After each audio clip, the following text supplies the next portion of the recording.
अगली खबर की ओर बढ़ते हैं। मुस्लिम बच्चों के स्कूलों में सूर्य नमस्कार करने का विरोध हुआ है। मुस्लिम बच्चों के सरस्वती पूजा करने का भी विरोध हुआ है। जमीयत उलेमाए हिंद ने यह प्रस्ताव पास किया है, मुस्लिम बच्चों पर नहीं थोपे हिंदू प्रथा। जमीयत ने संविधान में दिए गए धार्मिक आजादी का हवाला दिया और इस बात का विरोध किया। मुस्लिम बच्चों पर ना थोपी जाए हिंदू प्रथा। जमीयत ने धार्मिक आजादी का हवाला दिया है, स्कूलों में सूर्य नमस्कार का विरोध किया है, सरस्वती पूजा का भी विरोध किया गया है। जमीयत उलेमाए हिंद ने इसको लेकर एक प्रस्ताव पास किया।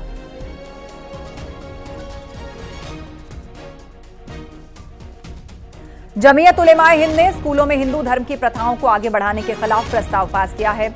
इस प्रस्ताव में कहा गया है कि सरकार द्वारा स्कूली छात्र और छात्राओं को सूर्य नमस्कार, सरस्वती पूजा, हिंदुआना गीतों, श्लोक या तिलक लगाने पर मजबूर करने का आदेश देना धार्मिक स्वतंत्रता में हस्तक्षेप और संविधान का उल्लंघन है, जिसे मुसलमान स्वीकार नहीं कर सकता। देश का संविधान यहां रहने वाले लोगों को अपनी अपनी धार्मिक आस्था और प्रथाओं का पालन करने की खुली अनुमति देता है।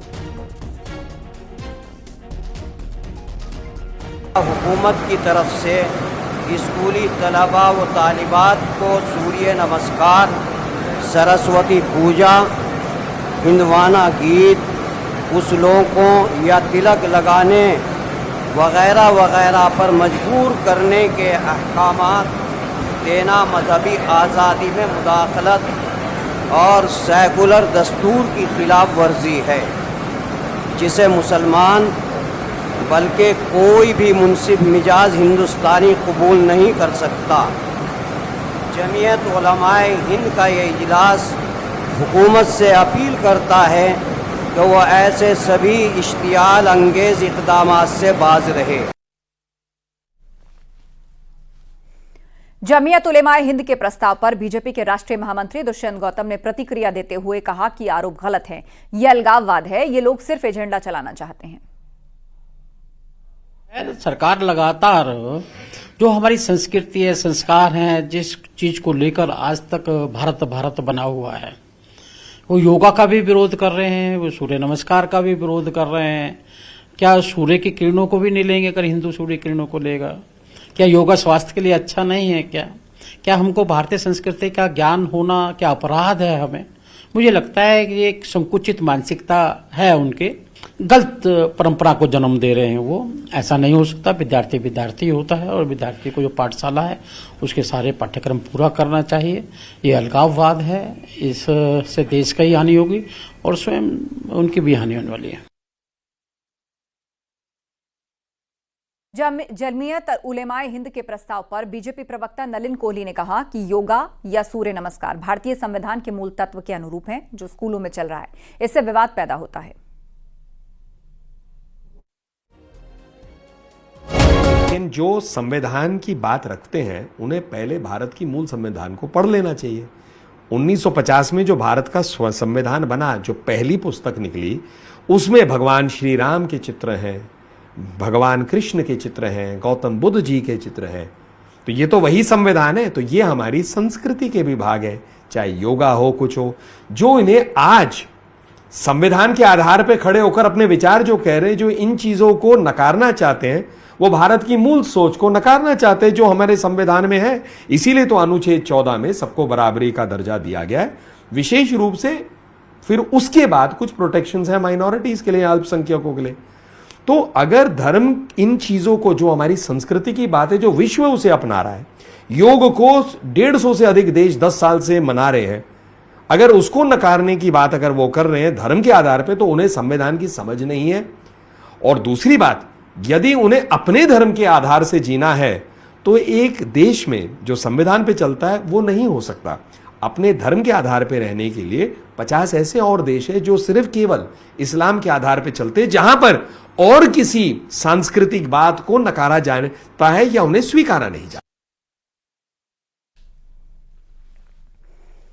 गोरखपुर में सीएम योगी से 2 केंद्रीय मंत्रियों ने मुलाकात की है। केंद्रीय वित्त राज्य मंत्री पंकज चौधरी और केंद्रीय राज्य मंत्री कमलेश पासवान ने सीएम योगी से मुलाकात की है और मुलाकात की ये तस्वीरें हम आपको दिखा रहे हैं। मुख्यमंत्री योगी आदित्यनाथ से ये मुलाकात की है केंद्रीय मंत्रियों ने। केंद्रीय वित्त राज्य मंत्री पंकज चौधरी और केंद्रीय राज्य मंत्री कमलेश पासवान दोनों ने मुख्यमंत्री से शिष्टाचार भेंट की है।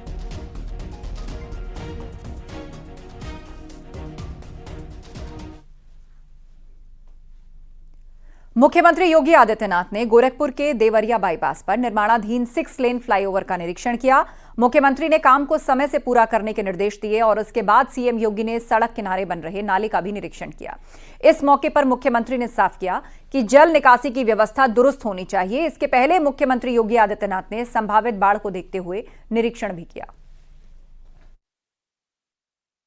मुख्यमंत्री योगी आदित्यनाथ अपने दौरे के दूसरे दिन सबसे पहले वो लहसड़ी बंधे पे गए और बाढ़ बचाव की तैयारियों का उन्होंने जायजा लिया और उसके बाद वहां पे उन्होंने अधिकारियों को निर्देशित किया कि किसी भी स्थिति में अगर बाढ़ आती है तो वो बाढ़ का पानी बंधे पार नहीं आना चाहिए, बंधे की मजबूती होनी चाहिए, रेन कट और रेड कट जो है उसको प्रॉपर तरीके से ठीक कर लिया जाए। उसके बाद फिर सीएम सीधे पहुंचते हैं 6 लेन ओवर ब्रिज के निरीक्षण करने और यहाँ पे वो निरीक्षण करने के दौरान जो नाले बनाए जा रहे हैं उसका भी उन्होंने निरीक्षण किया और निरीक्षण के दौरान उन्होंने निर्देशित किया जो पानी की व्यवस्था नाले में की गई है वो नालों से ही निकले और जो डक बनाए गए हैं यानी कि चाहे वो बिजली के लिए पाइप डालने की या फिर पानी की या अन्य जितनी भी पाइप डक में डाली जाएगी उसकी भी प्रॉपर व्यवस्था हो और साथ ही ये जो नालियां हैं इसको प्रॉपर तरीके से ढकी जाए जिससे लोग उसको फुटपाथ के तरीके से यूज कर सकें। अखिलेश पांडे के साथ रामगोपाल द्विवेदी, न्यूज 18 गोरखपुर।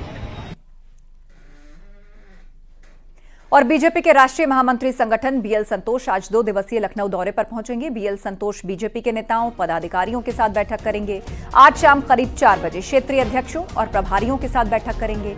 कल बीएल संतोष कोर कमेटी के साथ मीटिंग करेंगे और लोकसभा चुनाव में भाजपा के उम्मीद के मुताबिक प्रदर्शन न करने की भी समीक्षा करेंगे। साथ ही यूपी में 10 सीटों पर होने वाले विधानसभा उपचुनाव में भाजपा की जीत को लेकर भी रणनीति बनाएंगे।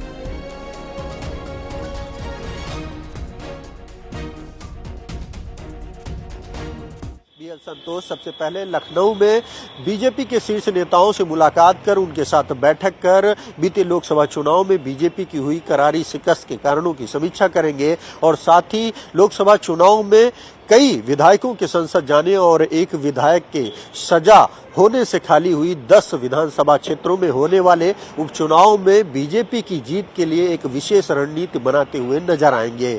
बीएल संतोष सबसे पहले बीजेपी कोर कमेटी के साथ बैठक करेंगे और फिर क्षेत्रीय अध्यक्ष और प्रभारियों के साथ भी एक अहम बैठक कर फीडबैक लेंगे। और कानपुर से बड़ी खबर आ रही है। चकेरी पुलिस ने फर्जी प्रोटोकॉल अधिकारी को गिरफ्तार किया है। सरकारी नौकरी लगवाने के नाम पर झांसा देकर धोखाधड़ी करने वाला योगेंद्र गिरफ्तार हुआ है। कई सरकारी विभागों के संदिग्ध दस्तावेज, मोहर और लेटर पैड भी बरामद हुए हैं। पहले भी नौकरी लगवाने के नाम पर ठगी करने के मामले में वो जेल जा चुका है। चकेरी पुलिस आरोपी योगेंद्र की आपराधिक कुंडली खंगालने में जुटी है।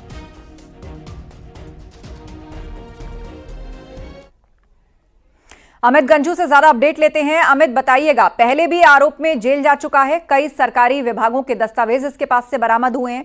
अब पुलिस क्या पता कर रही है इसके बारे में?